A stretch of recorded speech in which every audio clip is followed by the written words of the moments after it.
business as usual. We've brought it out, we've exposed it, and nobody wants to listen to it. The FDA laser scandal is evidenced by flawed approvals, stolen documents, acts that tear at the very heart of the FDA's legitimacy, and it implicates individuals up and down the FDA chain of command. A confidential source told American Investigator that David Muller's parting shot was to tell the summit board more about the FDA approval process than they wanted to hear. Question: does the FDA's continued health depend on Muller being appeased? Is Summit a collaborator? Is the FDA being blackmailed? We stick to what we know and what we can prove. We see only surface features, clues to the tectonic structure beneath us.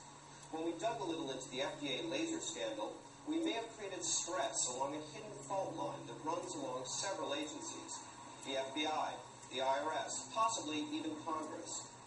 We felt a brief tremor. Yet in the absence of the political will to dig, and dig deeply, ultimately there will be no solid ground. That concludes our final report. Our phone lines are open at 1-800-5000-NET. Our fax number, 202-544-4132. Our email address is ai@fcref.org. Ethan, any closing comments? Just one, Paul. Everyone we interviewed in our previous show agreed to a follow-up interview, except for Congressman Barton. He's also refused to meet Dr. Ellis and his group. A committee staffer claims Barton is still interested in full hearings into the eye laser scandal. The question then is, why wait a year, and why not talk to a reporter who will bring attention to the problem? Ethan, what is Emma Knight's status at the FDA at this point? Well, here's something good that the Barton Committee did come up with, which is that she has been given a flexible workplace agreement by the FDA. That consists of a home computer that's paid for at taxpayer expense and so on, printer, modem, and dedicated phone lines. Now, this is a woman who is under FBI investigation for possibly leaking million-dollar documents to a competitor, to a company out there. And I don't understand this, except that it may fit in with some kind of blackmail theory. All right, let's ask our viewers to begin joining us here on American Investigator. Gary in Carthage, Missouri, welcome to the program. Paul, thank you for taking my call. Ethan, I'd like to ask you a question.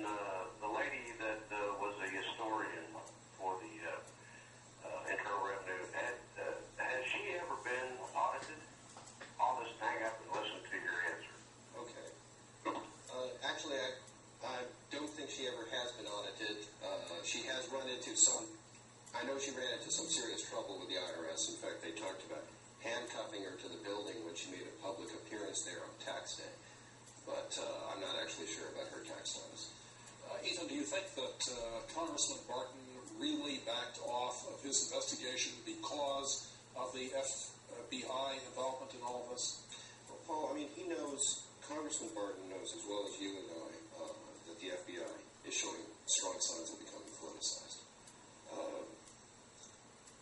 This is a really hard question to answer, except that I know that I am not the first person who has told the main staffer in charge of this investigation that the FBI called none of the witnesses. And every time he's told that, he expresses surprise. Okay, let's ask Robert in Orlando, Florida, to join us here on American Investigator.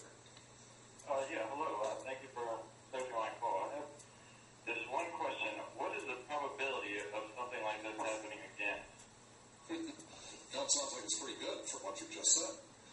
It depends on I'm not sure which the question is referring to. If you're speaking to the probability of people being audited like this again, I think that's very high. The probability of something like this happening, a scandal like this happening at the FDA, also seems high because the same people are there. Nobody's been fired, not even a sacrificial lamb like Emma Knight in this case. Do you think that this investigation will ever go anywhere? It's hard to summarize this case, isn't it? I don't say this very often, but I'd have to say I don't think this is going to go anywhere.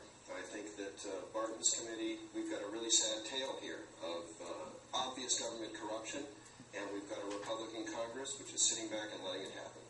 Okay, well, that's all the time we have for tonight's episode of American Investigator. As always, we welcome your faxes at 202-544-4132 and your emails at fcref.org. For the American Investigator team, I'm your host, Paul Weyrich, from your nation's capital. Have a great evening.